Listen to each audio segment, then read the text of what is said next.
Good day, everyone. I am Roxanne May Salmorin, and this time I will be discussing the trends and issues in teaching learners with difficulty walking and moving.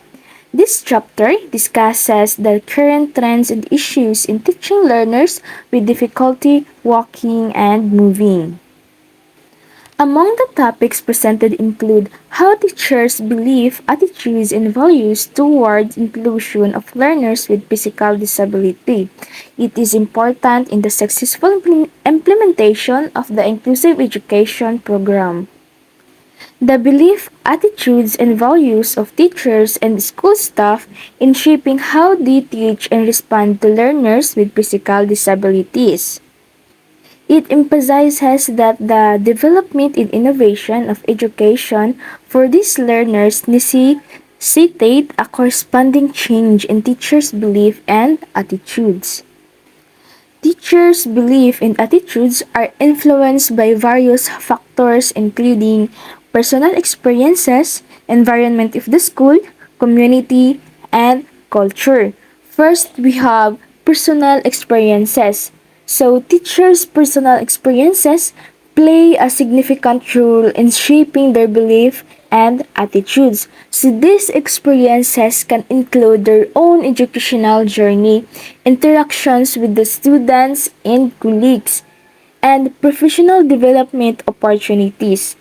For example, a teacher who had a positive experience with a particular teaching method during their own education may develop a belief in the effectiveness of that method and incorporate it into their own teaching practice. Then next we have environment of the school. So the environment of the school including its policies, resources, and support systems can influence teachers' belief and attitudes. For instance, if a school prioritizes collaborative learning and provides ample opportunities for teachers to collaborate with their colleagues. Teachers may develop a belief in the importance of collaborations and incorporate it into their teaching approach. The next we have community. The community in which a school is located can also shape teachers' belief and attitudes.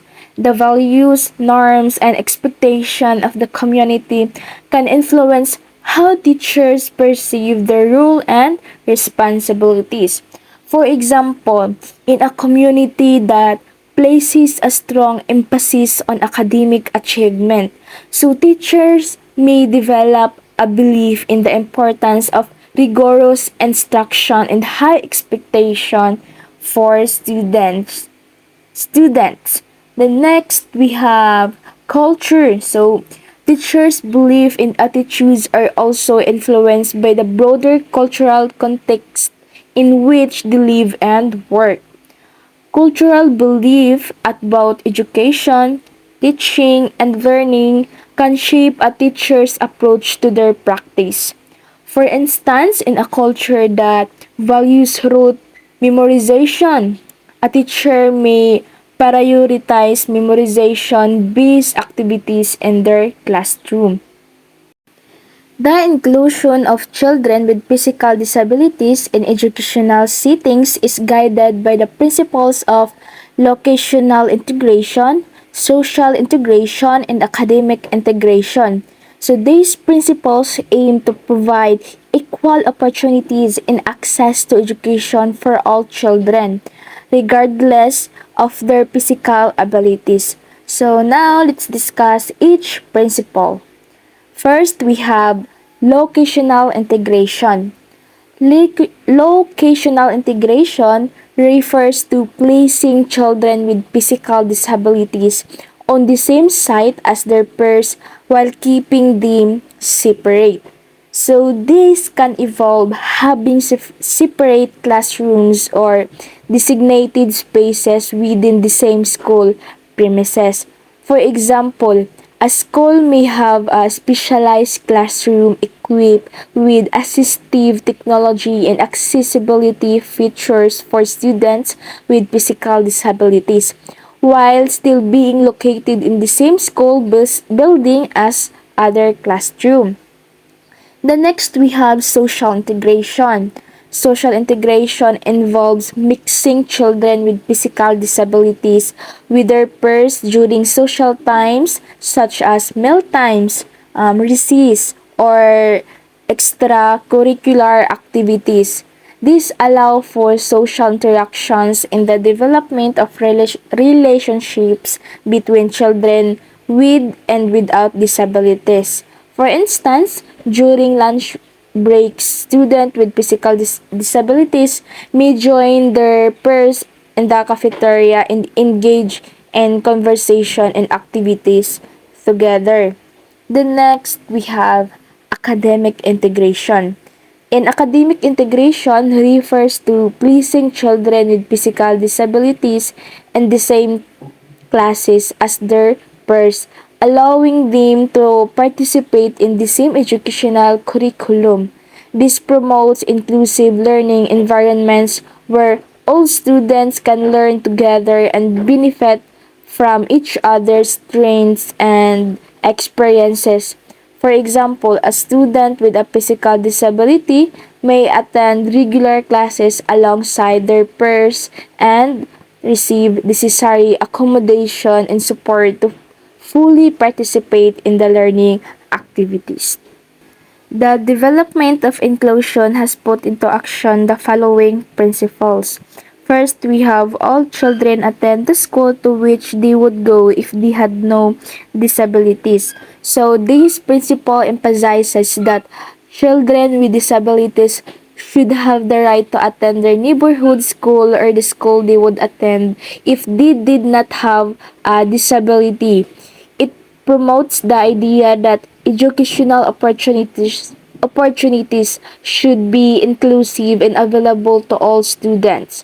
For example, a child with a physical disability who lives in a particular neighborhood should have the opportunity to attend the local school alongside their peers. Then next we have a natural proportion of children with disabilities occurs at any school. So this principle highlights the importance of having a diverse student population that includes a natural proportion of children with disabilities in every school. It aims to avoid segregating children with disabilities into specific schools or classrooms. For instance, if a school has 500 students, a natural proportion would mean that a certain number of students have disabilities. The next we have no child should be excluded on the basis of a disability. This principle emphasizes that no child should be excluded from educational opportunities solely based on their disability. It promotes inclusive practices that ensure all children can participate and learn alongside their peers. For example, a child with a learning disability should not be denied admission to a school or be placed in a separate educational setting solely because of their disability. The next we have is school and general education placements are age appropriate with no self-contained special education classes operating on the school site. This principle advocates for age appropriate placements for children with disabilities where they can learn and interact with peers of the same age. It discourages the use of self-contained special educational classes within the school premises, promoting integration and inclusive practices. For example, a school may provide appropriate support and accommodations for a student with autism to be included in a regular classroom with their same age peers. Then next we have cooperative learning, and peer teaching methods receive significant use in general teaching practice at the same school. So this principle highlights the importance of collaborative and peer-based learning approaches in inclusive education. It encourages the use of cooperative learning strategies and peer teaching methods to foster interaction, support, and learning among all students. For instance, group projects, peer tutoring, and cooperative learning activities can be implemented to promote inclusive practices within the classroom. The next we have special educational support teachers and teaching assistants are provided within the context of the general educational class in other inclusive environments. This principle emphasizes the role of special educational support teachers in teaching assistants and supporting the inclusion of children with disabilities. It promotes the provision of necessary support within the general educational class and other inclusive environments to ensure that students with disabilities can fully participate and access the curriculum. For example, a student with a visual impairment may have a support teacher or teaching assistant who provides specialized support within the regular classroom setting. The attitudes and belief of teachers play a very important role on whether inclusion would be implemented successfully. The Teacher Inclusion Attitudes Questionnaire, a checklist adapted from Sadowitz and Chandler to measure the attitude of teachers toward inclusion. In a study by Gerlander, Denmark, and Jill, 2010, The Insights of Physical Education (PE) Teachers' General Attitudes Toward Inclusion and Inclusive Practices in the General School Curriculum were examined in order to have a glimpse of how they view inclusion, especially for learners with physical disabilities, in mainstream PE classes. So, the study that I mentioned sheds light on a very interesting aspect of inclusive education, particularly within the context of physical education (PE). The positive attitude of PE teachers towards the inclusion of learners with physical disabilities is a testament to the growing acceptance and understanding of diversity in educational settings. It's particularly noteworthy that teachers with direct experience teaching students with physical disabilities tend to have a more positive outlook on inclusion. This could suggest that first-hand experience with inclusive practices not only enhances teachers' ability to cater to diverse needs but also enriches their perceptions of inclusion, making them advocates for such practices in education. This brings us to an important point about the impact of practical experience of attitudes towards inclusion. It might be that through direct interaction and teaching, PE teachers overcome initial apprehensions and discover effective strategies to accommodate all learners, thereby fostering a more inclusive learning environment. This transition could be crucial for the development of inclusive education policies and practices that are truly effective and empathetic. The study by Gerlinder, Dennermark, and Gill 2010 examined the attitudes of physical education (PE) teachers towards inclusion in the general school curriculum. While the study did not specifically identify predictors of positive attitudes towards inclusion, there are factors that have been found in other research, to influence teachers' attitudes towards inclusion. These factors include adequate training, having general school support from management and staff, and demands on resources. So first we have adequate training. A teacher who have received training and professional development in inclusive education are more likely to have positive attitudes towards inclusion. So training equips teachers with the knowledge, skills, and strategies needed to effectively support the diverse needs of students in inclusive classroom. Then next we have general school support. So support from school management and staff is crucial in fostering positive attitudes towards inclusion. When teachers feel supported by their colleagues and administrators, they are more likely to have a positive attitudes and be willing to implement inclusive practices. So this support can include collaboration, resources, and a school culture that values and promotes inclusive education. Then lastly, we have demands on resources.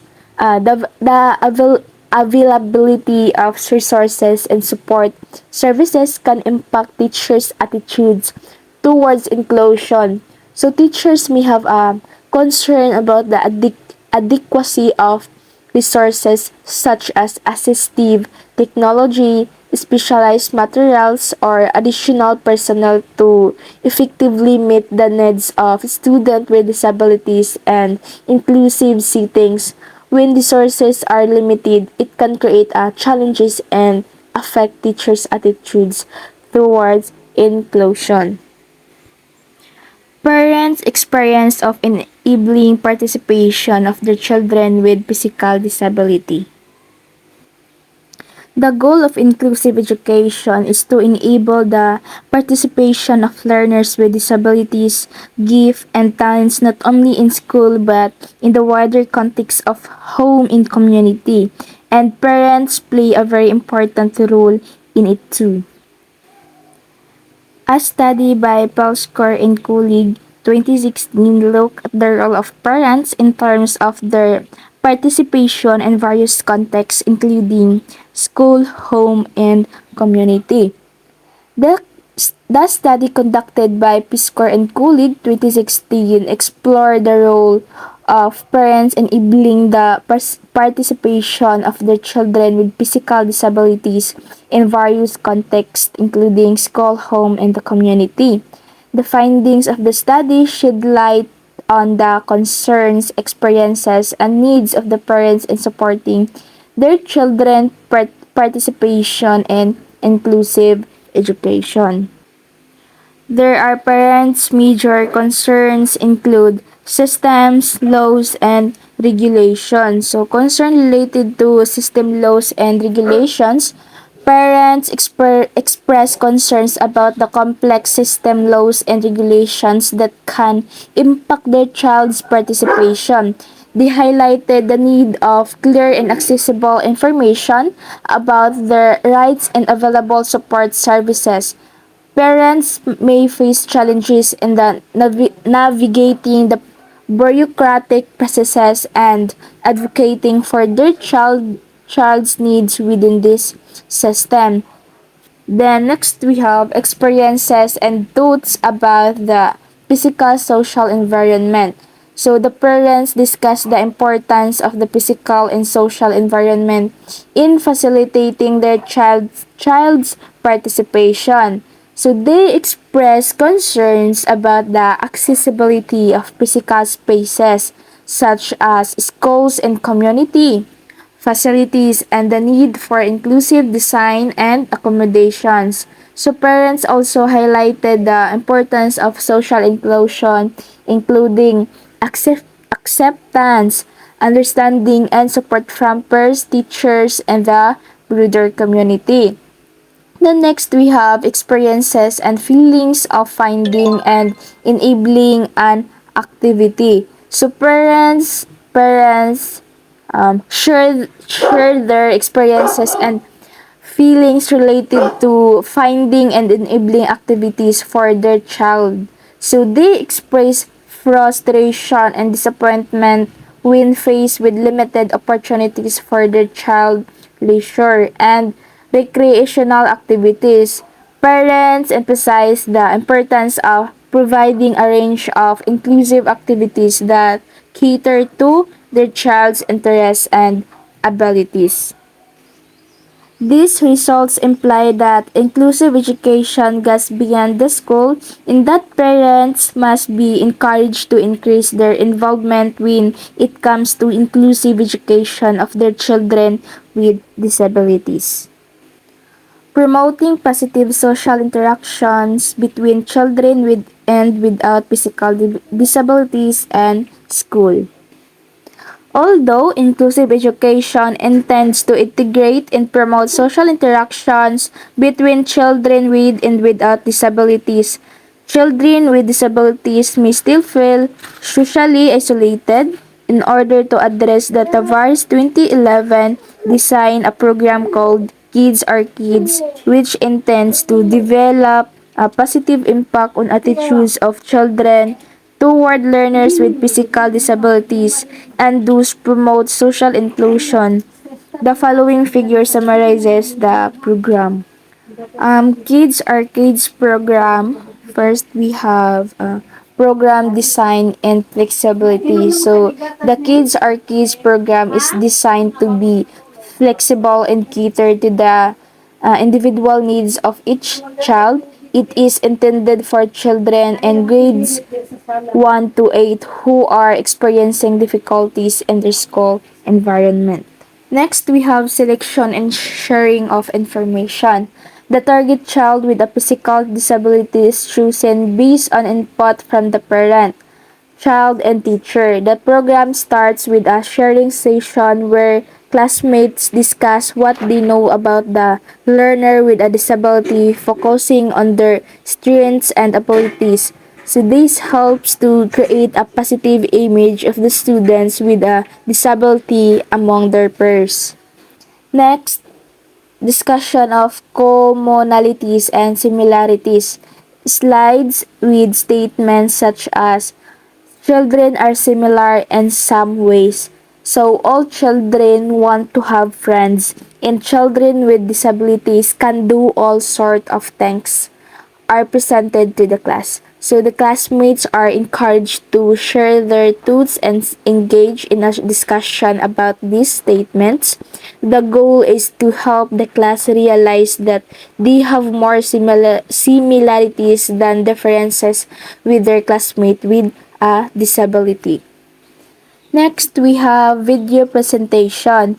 A brief video is shown to the students highlighting children with disabilities, interacting with other children, and participating in various social and recreational activities. So this video serves as a visual representation of inclusive interactions and helps to promote positive attitudes towards inclusion. Lastly, we have information sharing and activities. So after watching the video, specific information about the child's disability is provided and classmates are encouraged to ask questions. Activities such as problem solving and role playing are conducted to explore different approaches to interacting with their classmate with a disability. So the Kids Are Kids programs aims to create a supportive and inclusive classroom environment by fostering understanding, empathy, and positive social interactions among students. By providing opportunities for dialogue, sharing of information, and engaging in activities.